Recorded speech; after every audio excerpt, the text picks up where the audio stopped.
Time TV में आपका स्वागत है। जैसा कि आप सब जानते हैं कि जम्मू कश्मीर रियासत में पंचायती इलेक्शन शुरू हो चुके हैं और फेस वाइज तरीके से पंच और सरपंच लोगों द्वारा चुन के सरकार के सामने आ रहे हैं।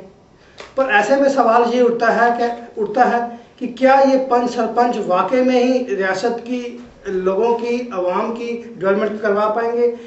कौन कौन से अधिकार इनको मिलेंगे, या ये सरकार के हाथों से कठपुतली ही बन के रह जाएंगे? इन्हीं सब मुद्दों पे बात करेंगे और बात करने के लिए हमारे साथ पीपल डेमोक्रेटिक पार्टी के सीनियर नेता सरदार रणवीर सिंह जी हैं, जो जम्मू कश्मीर की हाई सोसाइटी में एक जगह रखते हैं और एक एजुकेशनिस्ट भी हैं। रणवीर सिंह जी, टाइम टीवी में सर आपका स्वागत है।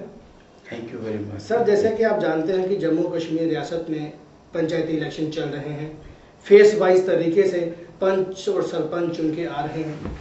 सर, मैं जानना चाहूँगा कि क्या आपको लगता है कि जैसे कि रियासत की कोalition सरकार का, रियासत के जनरल चीफ मिनिस्टर का कहना है कि वो ग्रास रूट लेवल पे डेमोक्रेसी को मजबूत करने के लिए ये पंचायती इलेक्शन करवा रहे हैं, क्या आपको वाकई में लगता है कि इस पंचायती इलेक्शन के बाद जब हज़ारों की संख्या में पंच और सरपंच चुन के आएंगे, क्या वो डेमोक्रेसी को मजबूत करने के लिए एक अच्छा कदम होगा?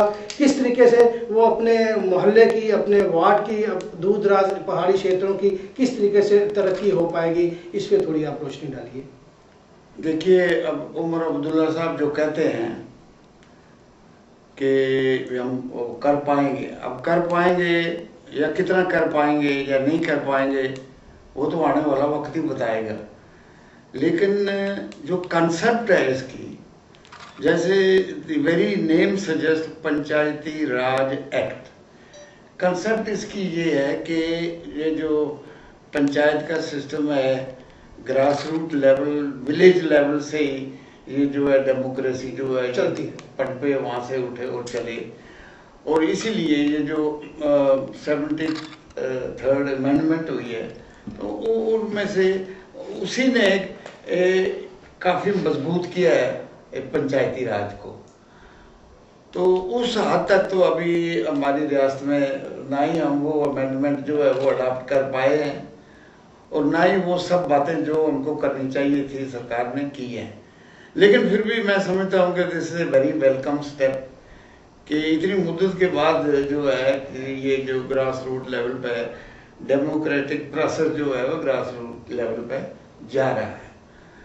तो सरकार की मजबूरी है, अब उसमें भी हम कुछ नहीं कह सकते, क्योंकि government of India was very keen, या इज़ वेरी कीन कि जम्मू कश्मीर जो डेमोक्रेटिक प्रोसेस है वो मजबूत से मजबूत होना चाहिए। और आपने देखा भी है, सुना भी है कि यहाँ जब भी कोई डेमोक्रेटिक प्रोसेस की बात होती है तो कॉल आती है सेपरेटिस्ट की तरफ से कि बाईकाट करो, म्यूनसिपैलिटी की इलेक्शन आई तो बाईकाट करो, असेंबली की इलेक्शन आई तो बाईकाट करो। अब ये पंचायत की इलेक्शन भी उन्होंने कॉल दी हुआ है बाईकाट करो।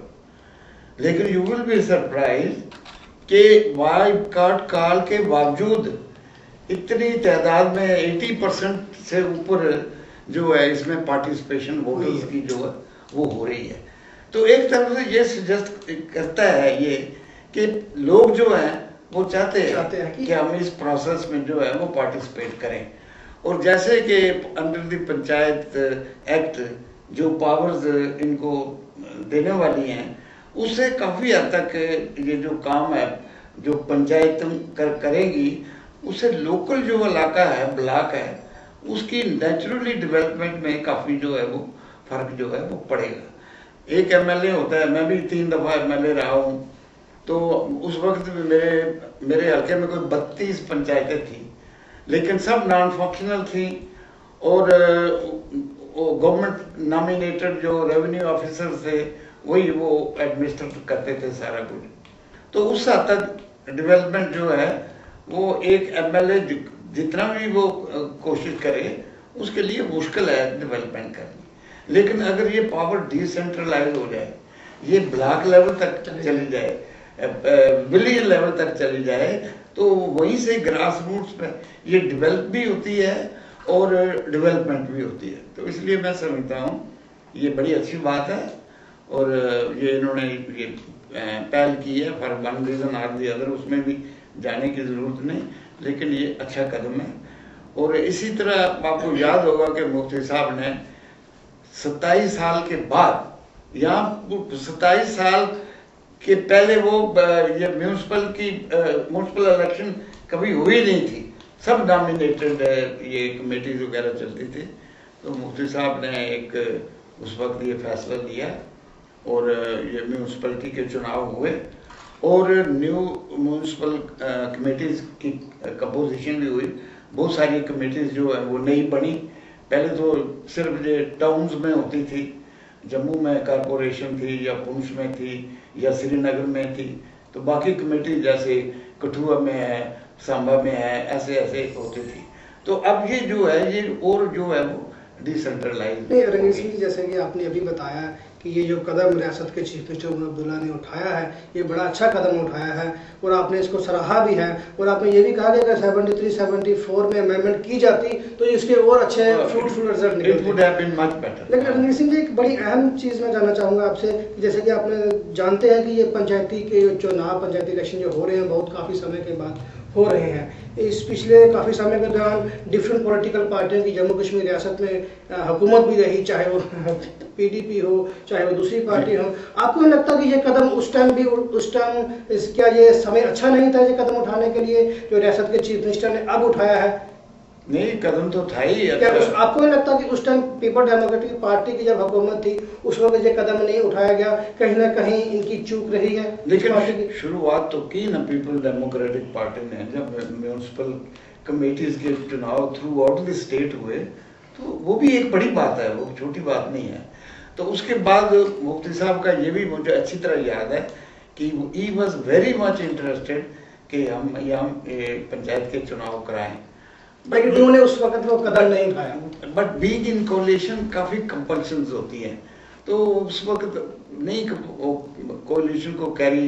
मतलब आपका ये मानना कि कहीं ना कहीं उस टाइम चूक रह गई इस पीपल डेमोक्रेटिक पार्टी के जो चीफ मिनिस्टर थे, वो कहीं ना कहीं चूक रह गई ये पंचायती इलेक्शन समय? नहीं, चूक तो नहीं रही, मैं तो नहीं, वो तो बड़े इंटरेस्टेड थे, because I personally know it, वो चाहते थे हों, लेकिन but because of certain coalition compulsion वो कर नहीं पाए। चलो रणवीर सिंह जी, अगर आप जैसे हम पंचायती इलेक्शनों की बात कर रहे हैं, जैसे आपने कहा कि ये पावर को डिलीगेशन किया जाएगा, इसके बहुत अच्छे इफेक्ट देखने को मिलेंगे, दूर दराज पहाड़ी क्षेत्रों की डेवलपमेंट होगी। इसी के साथ साथ अगर हम अगर अर्बन की बात की जाए, चाहे वो सिटीज़ हैं, जैसे कि आप जानते हैं कि पिछले काफ़ी समय से जो लोकल बॉडीज़ की इलेक्शन है वो भी ड्यूज़ हैं। आप क्या समझते हैं कि जो रियासत की जो कोalition सरकार है अब तक इसको कराने में नाकाम रही है? आपको क्या लगता है कि ये भी होने चाहिए, जो लोकल बॉडीज के इलेक्शन टाइम पे होने चाहिए? और आप क्या उम्मीद करते हैं कि कब तक हो पाएंगे? क्या रियासत की सरकार सीरियस है इसको लेके? हम तो बिल्कुल इंटरेस्टेड हैं कि ये होने चाहिए, क्योंकि इनकी टर्म जो है वो खत्म हो गई है। जो पिछली इनकी टर्म थी वो तो खत्म हो गई है, नई टर्म जो है वो ड्यू है। इसलिए आफ्टर दी पंचायत, जैसे अब गवर्नमेंट कह रही है कि ये हम पहले पंचायत के इलेक्शन कराएंगे, उसके बाद हम ये म्यूनसिपैलिटीज़ के या सिविल इंस्टीट्यूशन के कराएंगे, तो आई एम श्योर कि वो उनको करना ही पड़ेगा। मैं आपको लगता है ये भी उतने ही इम्पोर्टेंस है जितने ये पंचायती इलेक्शन जरूरी है रियासत के? नेचुरल, देखो जी, पंचायती इलेक्शन जो है तो it's concern with the rural areas, और चूंकि 80% of our population is in the rural areas, तो अगर वहाँ से ये डिसेंट्रलाइज होकर डेवलपमेंट का प्रोसेस जो है शुरू होता है, तो major chunk of our population को बेनिफिट जो है वो पहुँचता है। बाकी 20% जो अर्बन एरियाज में हैं, तो वो म्यूनसिपैलिटीज़ का उसमें रोल होता है। तो आई एम श्योर कि वो इनको करना ही पड़ेगा, क्योंकि government of India is also very serious about the municipal elections, तो वो इनको करना ही पड़ेगा, they can not avoid it for long.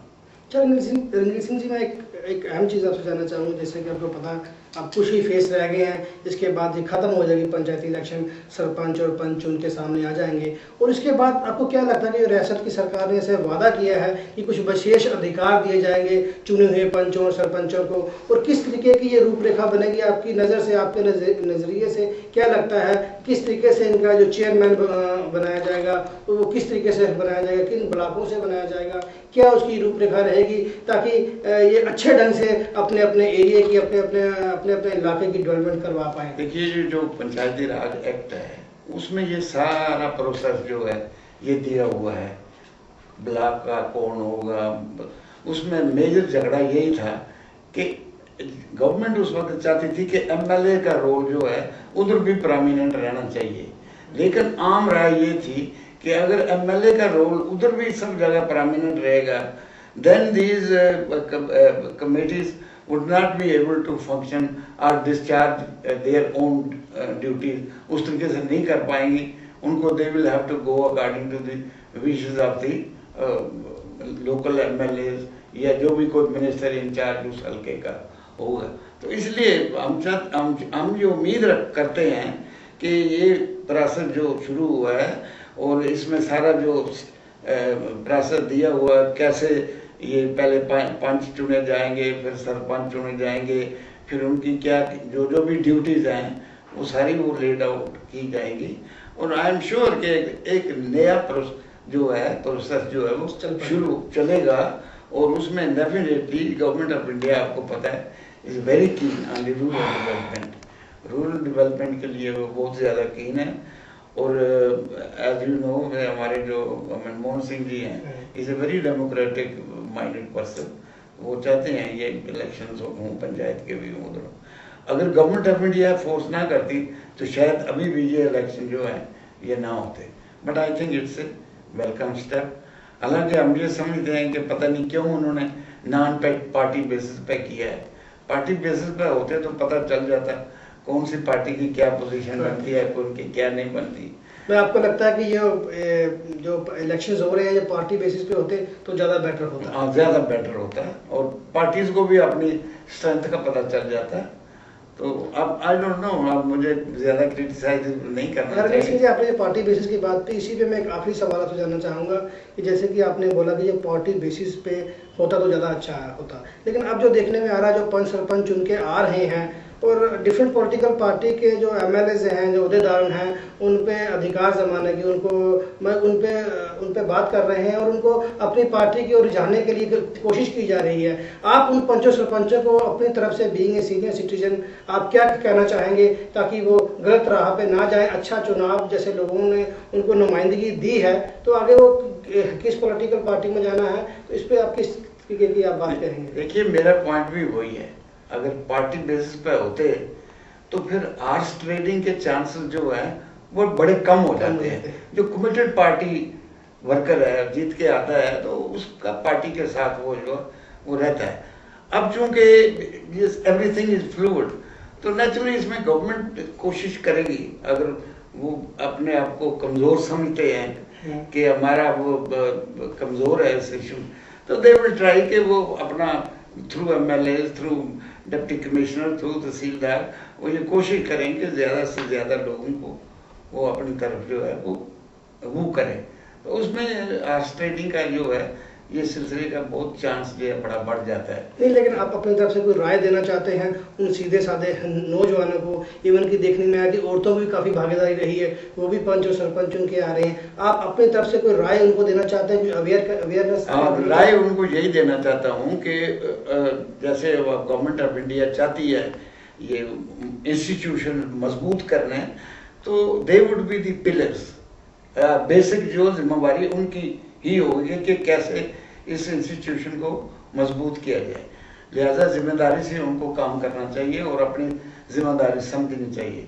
जैसे आजकल ये चर्चा चल रही है, अब सिविल सोसाइटी थोड़ा सा जाग रही है, सिविल सोसाइटी, तो उसी सिलसिले में ये जो जागृति इन लोगों में भी जो पैदा हो जाए, अपनी अपनी ये जिम्मेवारी का एहसास करें, अपने अपने इलाके की डेवलपमेंट जो है अपने हाथ में लें, तो मैं समझता हूँ कि काफ़ी तेज़ी से जो है हमारा ये डेवलपमेंट जो है वो हो सकती है। ठीक है रणजीत सिंह जी, आपने अपने समय दिया, आपने पंचायती इलेक्शन पे बात की और आपका साफ तौर पे मानना है कि ये जो कदम उठाया गया है बड़ा अच्छा कदम है, और अगर ये पॉलिटिकल बेसिस पे होते तो ये सामने सूरत हाल आ जाता पूरा कि किस किस पॉलिटिकल पार्टी को कितना अहमियत रियासत की सरकार, रियासत की जो आवाम वो दे रही है। और हम भी उम्मीद करेंगे कि इसका अच्छे से अच्छे ढंग से इम्पैक्ट पड़े, अच्छे जो लोग चुन के आ रहे हैं वो अच्छे ढंग से अपने अपने एरिया की दूर दराज इलाकों की डेवलपमेंट करवा पाएँ और सरकार भी इसको लेकर सीरियस हो जाए। और आज हम अपने इस बात को यही ख़त्म करेंगे, अगले हफ्ते एक नए मुद्दे के साथ, नई सक्सेस के साथ मिलेंगे।